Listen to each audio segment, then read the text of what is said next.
ഉദ്യോഗസ്ഥരെ ആക്രമിച്ച കേസിൽ 9 പ്രതികൾക്ക് ഹൈക്കോടതി ജാമ്യം അനുവദിച്ചു. അന്വേഷണം ഏകദേശം പൂർത്തിയായ സാഹചര്യത്തിൽ ജാമ്യം അനുവദിക്കുന്നുവെന്നാണ് കോടതി വ്യക്തമാക്കിയത്. പ്രതികൾ 67 ദിവസം കസ്റ്റഡിയിലുണ്ടായിട്ടും അക്രമത്തിന് ഉപയോഗിച്ച ആയുധം പോലീസിന് കണ്ടെത്താൻ കഴിഞ്ഞില്ലെന്ന് കോടതി വിമർശനമുന്നയിച്ചു.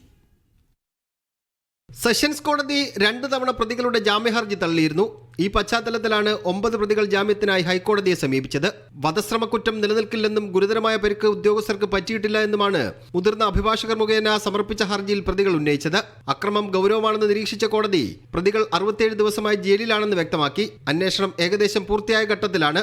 അതുകൊണ്ട് പ്രതികൾക്ക് ജാമ്യം നൽകാമെന്നാണ് കോടതി ഉത്തരവിട്ടത്. പ്രതികൾ കന്റോൺമെന്റ് എസിക്ക് മുമ്പാകെ ഹാജരാകണം. TS കിരൺ, ജീവൻ, അനിൽകുമാർ, ശ്രീജിത്ത്, നൌഷാദ്, സിദ്ധാർത്ഥ, റഫീഖ്, നന്ദുജി, രാഹുൽ എന്നിവർക്കാണ് ജാമ്യം ലഭിച്ചത്. പോലീസിനെതിരെയും കോടതി വിമർശനം ഉന്നയിച്ചു.